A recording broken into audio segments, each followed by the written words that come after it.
পরিষ্কার দেখা যাচ্ছে যে জলের লেভেলটা গ্রামের থেকে উঁচু। এটা আপনি এই জোয়ারের সময় পাবেন, আবার যখন আপনি ভাটা নেমে যাবে জলটা, তখন এখানে নদী বাঁধ ভেঙে গেছে, চরটা ভেঙে গেছে দেখা যাবে। 100 মিটার দূরে নদী বাঁধ ছিল, মানে 100 মিটার খেয়ে গেছে। সেই লোকের বাড়ি, পুকুর টুকুর, এখানে পুকুর ছিল, তারা কিচ্ছু নেই, শুধু এইটুকু ভিটেটা পড়ে আছে। সুন্দরবনের এইরকম প্রত্যেকটা দ্বীপে কিছু না কিছু ভাঙন আছে। এই জায়গাটাতে আমার ইয়াস এবং আমফানের এই নদী বাঁধ ভেঙে জল ঢুকেছে। এখন এই যে এই আয়লার বাঁধটা করা হয়েছে, এই বাঁধের ফলে আমাদের অনেক সুবিধে হয়েছে। যেখানে এই যে বাঁধটা হয়েছে এর মধ্যে একটা নালা মতো আছে, এই নালাতে পলি জমলে এখানে আমরা কেওড়া এবং যে ম্যাংগ্রোভ, ওইসব ম্যাংগ্রোভ গাছ আপনাতেই হবে, এবং কেওড়া গাছটা লাগাতে পারলে এখানে একটা ভালো একটা কেওড়ার বাগান তৈরি হতে পারে। এখান থেকেও এই ধরো প্রায় 1.5 কিলোমিটার মতো জায়গা। এটা যেটা জঙ্গলের গাছ, এটা প্রকৃতির নিয়মে হচ্ছে, সেটা তো সব জায়গায় হচ্ছে না। আমরা সেটা যদি প্লান্টেশন করে করতে পারি তাহলে সে গাছটা এখানে থাকবে এবং হবে। উল্টো সাইডে যদি আমরা তাল, খেজুর, বাবলা এইসব টাইপের গাছ যদি লাগাতে পারি তাহলে এখানেও একটা ভালো সুন্দর সবুজের পরিবেশ হবে। পুরো ডিপটার চারদিকে যদি তাল গাছ থাকে তাহলে একটা উইন্ড ব্রেকারের কাজ করবে, মানে বাতাসকে প্রতিহত করার চেষ্টা করবে এরা। তাহলে আমার ঝড়ে ঘরবাড়ি বা অন্য ফলকর গাছ এগুলো নষ্ট হবে না। তাল গাছ কিন্তু ঝড়ে ভাঙে না। কোথাও কেউ দেখেছেন যে তাল গাছ ভেঙে গেছে ঝড়ে? ভাঙেনি। অনেক গাছ ভেঙে গেছে অনেক।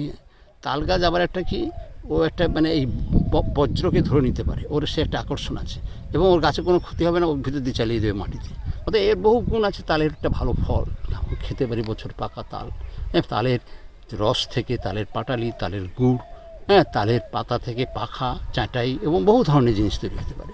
ওদের তাল যদি এখানে হয়, তালের যদি হাওয়া সারা সুন্দরবন ব্যাপী যদি আমরা তাল গাছ সৃষ্টি করতে পারি, একটা বড় একটা কাজ। আর কেওড়া গাছে প্রচুর গুণ আছে, মেডিসিনাল গুণ।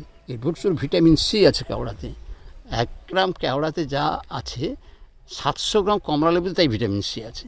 অতএব আমরা কমলা লেবুর পরিবর্তে আমরা কেওড়া ব্যবহার করতে পারি, এবং কেওড়া থেকে আচার তৈরি করতে পারি, কেওড়াটাকে আমরা সংরক্ষণ করতে পারি বহু ধরনের এই জিনিস দিয়ে।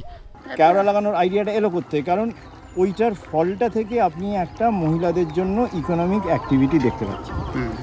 সেটা খুব সুন্দর যে ওখানে যদি আমি চারা তৈরি করে যদি চারা যদি বিভিন্ন জায়গায় দিই তাহলে সেটাও একটা ইকোনমিক অ্যাক্টিভিটি।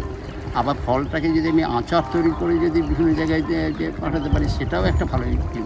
আমাদের একটা মহিলা সংগঠন আছে, সেখানে তারা করতে পারে, মহিলারা তাদের রোজগার বাড়বে। মানে restoration of mangrove with women self help group. তো এটা যদি নাম দিয়ে দিই ওমেন গ্রোভ। ইকোনমিক গেইন করে যদি আপনি মানুষকে পরিবেশ রক্ষা করার জায়গা দিতে পারেন তাহলে এর থেকে বেশি আর কি হতে পারে। আমরা এখানে যে প্লান্টেশনটা করব, এখানে কোনো কেমিক্যাল সার আমরা ব্যবহার করব না। আমার বম লাইফের যে জীবাণু সার, সেই জীবাণু সার আমরা এখানে ব্যবহার করতে পারবে, এবং তারা উৎসাহ নিয়েছেন কোম্পানি যে এখানে জীবাণু সার দিয়ে তৈরি হবে। এখানে যে ম্যাংগ্রোভের গাছ হবে সেখানে মাটির মধ্যে গিয়ে জীবাণুটা গিয়ে সেখানে একটা তার কলোনি তৈরি করবে, এবং সেটাকে জীবাণু সে পরপর যত গাছ আসবে তাকে সবাই তারা সেই খাবারটা সাপ্লাই দেবে। এই জীবাণু সারের তো প্রকোপটা কমে গেছে, মানে বহু ধরনের এই কেমিক্যাল সারের ব্যবহারের ফলে, কিন্তু সেই যে দূষণ তৈরি হয়েছে, কিন্তু জীবাণু সার হলে কেমিক্যালের যে দূষণটা সেটা অনেক কমবে এবং গ্রামের মানুষ অনেক উপকৃত হবে। এবং সেটা আরও যদি আমার সেই দেখা দেখি গ্রামের মানুষ যখন ধান চাষ করবে, যখন কুমড়ো লাগাবে, যখন তরমুজ লাগাবে, যখন লঙ্কা লাগাবে, যখন ঝিঙে লাগাবে, উচ্ছে লাগাবে, ঢেঁড়স লাগাবে, এই সমস্ত যখন বাগান করতে তখন সেখানেও জীবাণু সারের ব্যবহার বাড়বে, এবং জীবাণু সার বাড়লে জমির স্বাস্থ্য ভালো থাকবে, এবং জমি মাটি মা, সেই মাকে আমাদের ভালো বাঁচিয়ে রাখতে হলে সেখান থেকে আমরা খাবার পাবো, এবং পরিবেশের সহযোগী একটা কৃষি গড়ে উঠবে। এটা কিন্তু একটা মানুষের সমাজে একটা বড় পদক্ষেপ। কিন্তু এর ফলটা দেখতে আমাদের মিনিমাম 5-7 বছর লাগবে। ততদিন অবধি মানুষজনকে এটার মধ্যে ইনভলভ করে সামাও অল্প স্বল্প এই ফান্ড টান জোগাড় করে এটাকে চালু রাখতে হবে।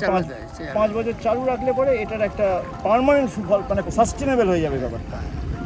50 বছরে 1 মিটার তো বাড়বে, এটা তখন কী হবে?